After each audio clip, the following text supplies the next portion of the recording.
Pokemon Card Duels, a strategy card game based around building synergies into your deck, balanced by the clash between Pokemon that decides the victor.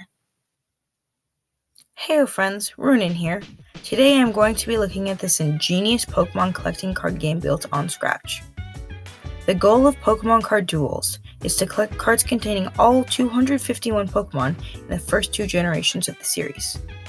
Each card is made of 4 parts that affect how it is played and how it is used against the enemy. These 4 parts are the card's rank, types, ability, and base power. The card's power determines if it defeats, ties, or loses to the opposing Pokemon and varies from 0 to 9. When building a deck, you can have a maximum of 30 power. This power can be modified by abilities. These abilities usually trigger when the card is played. However, some are passive. A card's typing works almost exactly like it does in the main series Pokemon games. The one difference is that instead of doubling or halving damage, you add or subtract 2 power for super effective and not very effective attacks, although immunities are still immunities. Lastly, a card's rank determines how many of that card you can have in your deck. There are 3 card ranks, from rank 1 to rank 3. You can have 2 of each rank in your deck, giving you 6 cards total, and balancing your deck with powerful and weak cards, while making weak cards not just a pathway to the more powerful cards. Very smart game design right there. Now that you know what a card is, it's time to learn how to play. I'm just going to rip this straight from the game's excellent tutorial. Each match has 6 rounds. In each match, you and your opponent play 1 card. If you played first in the first round, you play second in the second round, and so on. When every card is played, the duel phase begins and each Pokemon fights. If the score is even after 6 fights, fights continue with Pokemon that are not fainted. This keeps it going until one player wins or all Pokemon faint, ending in a draw. There are 2 modes in this game, default mode and deck mode. In default mode, you create your deck right there before the match. Each Pokemon chosen from 3 random cards, fulfilling the previously mentioned criteria to create a deck. This mode allows you to play with cards you do not own, and is a great place to start learning to play the game. The second mode needs you to have enough cards to make a legal deck, and have assembled it. This is the mode where all the strategy happens. You can find cards from packs you get from winning any match. If you think you're good enough, and your deck's strong enough, you can face off against gym leaders, who are very powerful, as they break the rules of the previously mentioned deck mode, which is how you fight against these gym leaders, even in the Elite Four. One of the coolest parts about this game is that you can fight against other players, not just against computers. And if you win enough games in a row, your name will be on the leaderboard. Right now, the best player in the world, Sparrow8, has won 30 games in a row. This streak is no less obtainable after the game was updated to have Generation 2 Pokemon, balancing the game much better. And as you can see, Sparrow's deck is full of Generation 1 Pokemon. Unfortunately, I'm not playing against any of my friends right now, but I'm here to show you 2 decks I've made. The first is based on Sparrow8's champion winning decks, and the second is a more water-type focused deck. My first deck uses Mewtwo, Dragonite, Porygon, Wigglytuff, Poliwag, and Ditto. I'll explain why this deck is so good using Sparrow's explanation.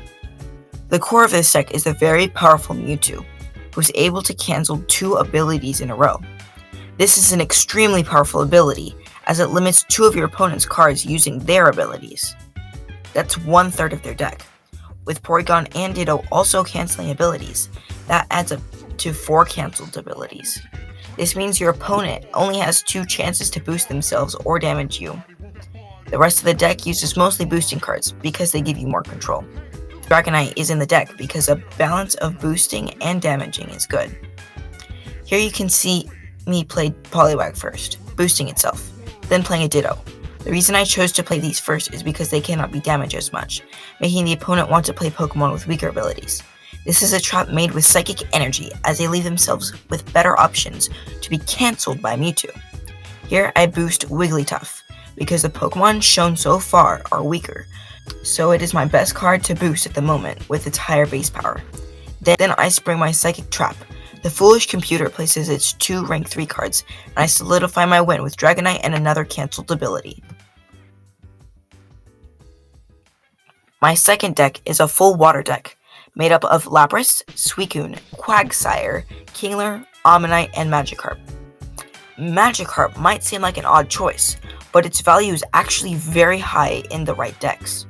The reason Magikarp isn't the worst card in the game is because it's basically immune to damage, not being able to be damaged past 0, which means at the end of the game, when Lapras boosts it, it's basically guaranteed to be a level 2 and blocks opponents from dealing damage to allies at the beginning of the game. The rest of the cards are really good at being boosted by doubling all the boosts. This lends itself to the power of Lapras, who can boost all water types on the field. Now, not only is this a strong strategy, but the water type is one of the best types in the game. Another deck that is similar to this deck is a bug type deck, which has a worse type, but the raw boost power is much higher. In this match, I start with the classic Magikarp, which successfully blocks 4 damage. My next ability is cancelled, so I respond with a weak Pokemon with a double boosts ability, and then a Quagsire, ready to boost my Pokemon. My Magikarp then blocks 2 more damage for a total of 6 damage blocked. I then place a Kingler against the strong Ursaring to get doubly boosted to wreck it. I then boost it with my Suicune. Finally, Lapras boosts all of my Pokemon. This match ends with an incredible 6-0. This might seem like a superior deck. However, I'll show you a match that says otherwise. This match against Erica, the Grass-type gym leader, ends poorly for me. The opposite, an 0-6. This complete flip of the script is because Water type is weak to Grass and Electric types, meaning those Pokemon will just shut down this deck. Two other weaknesses of this deck are other Water types, as Lapras could also boost them. And the last counter, probably the most powerful, is a cancel the next ability. I hope you found some really interesting strategies from this video. If I were to make another video on this game, I'll probably show some ideas for Generation 3 Pokemon, since the game unfortunately will not be updated as frequently. Another idea I had was holding a tournament, but I don't exactly have enough participants. It's not impossible, but I'd have to advertise the idea a bit more. Thanks for watching. Subscribe for more game design content. Comment below if you like this video or some strategies you've tried for this game. See you next week.